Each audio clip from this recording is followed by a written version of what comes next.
Effectivement, phénomène politique étonnant, ce parti, le Parti de la justice et du développement, vient de remporter sa troisième élection législative consécutive. Et ce qu'on peut constater en outre, c'est que ces scores sont de plus en plus importants au fur et à mesure de ces élections. Alors il y a, à mon avis, trois éléments principaux, pour aller à l'essentiel, qui permettent de comprendre qu'il n'y a pas d'usure de ce parti et qu'en plus, il se renforce plutôt au sein de l'électorat.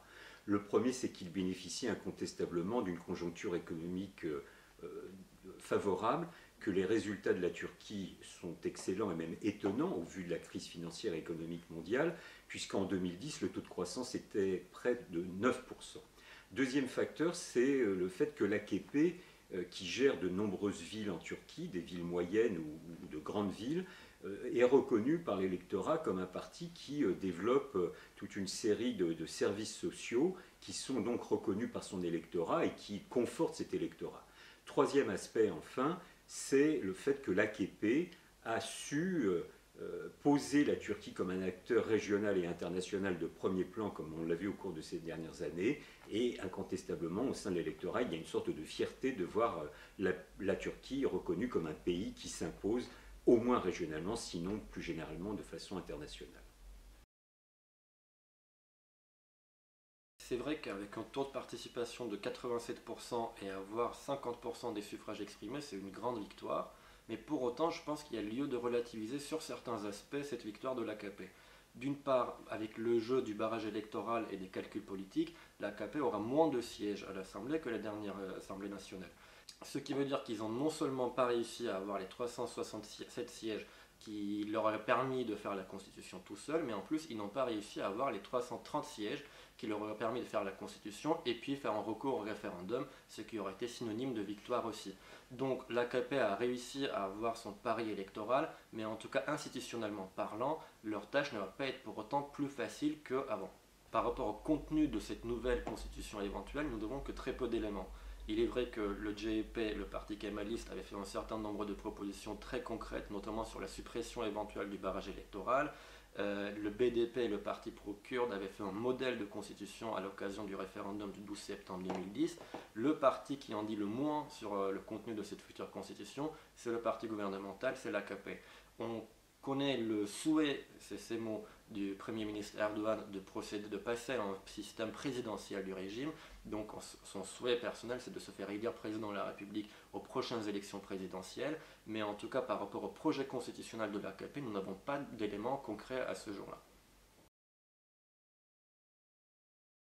Incontestablement, le deuxième parti qui est représenté au sein du Parlement turc, le Parti républicain du peuple, parti historique, celui qui a été fondé par Mustafa Kemal Atatürk, a fait un progrès, mais qui n'est pas un progrès significatif. Il a gagné près de 5% des voix, des suffrages exprimés, ce qui est un bon signe, et ce qui est l'expression d'une sorte de redressement politique de ce parti, qui, j'espère, et c'est bien là l'enjeu, devra se comporter à l'avenir comme un véritable parti d'opposition, capable de soumettre des propositions constructives, notamment dans l'élaboration de cette future constitution civile qui est le plat principal à l'ordre du jour de l'agenda politique turc, car jusqu'alors ce parti se contentait d'une opposition un peu pavlovienne, totalement contre-productive.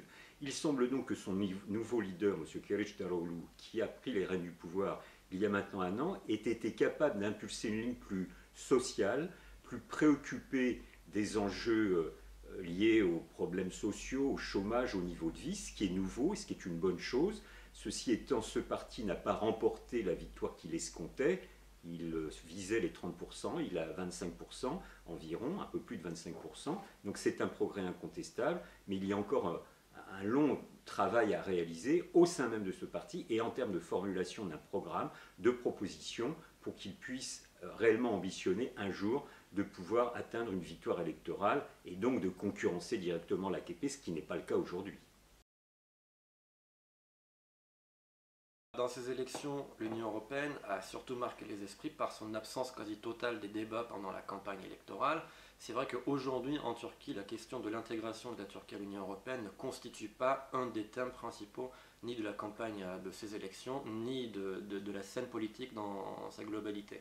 il y a une certaine banalisation du débat de l'adhésion à l'Union européenne, et les Turcs, dans leur grande majorité, sont tout d'abord convaincus que même s'ils pouvaient faire tous les efforts, ils ne seraient jamais admis à l'Union européenne. Ce qui explique la chute dans les sondages d'opinion de ceux qui se disent favorables à l'intégration de la Turquie. C'est vrai qu'en 2005, ils étaient pratiquement dans les 70%. Aujourd'hui, ce chiffre est descendu en dessous de la moitié. Ils sont autour de 44-45%.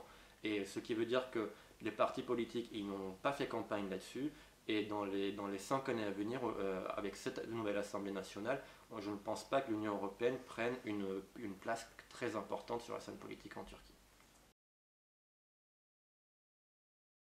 Pour les raisons qui viennent d'être évoquées, on peut effectivement s'interroger et regretter le fait que l'Union européenne ne soit plus un sujet central, mais il faut bien comprendre que pour la partie turque, à force d'avaler les couleuvres européennes, elles deviennent indigestes et que les blocages à répétition, à la fois liés à la question chypriote, mais aussi à l'ostracisme flagrant qui est marqué par des États comme la France dirigée par M. Sarkozy ou l'Allemagne de Mme Merkel, voire l'Autriche, épuisent un petit peu la bonne volonté des Turcs et l'objectif qu'ils avaient réellement d'intégrer à terme l'Union européenne. Donc on peut imaginer que cette législature puisse relancer le processus, mais pour relancer un processus, il faut être deux. Et il faudrait pour cela aussi que du côté de l'Union européenne, que les négociateurs en jeu européens dans le processus de négociation prennent leur courage à deux mains et débloquent un certain nombre des éléments partis à la négociation, puisque nous savons qu'il y a 35 chapitres à négocier,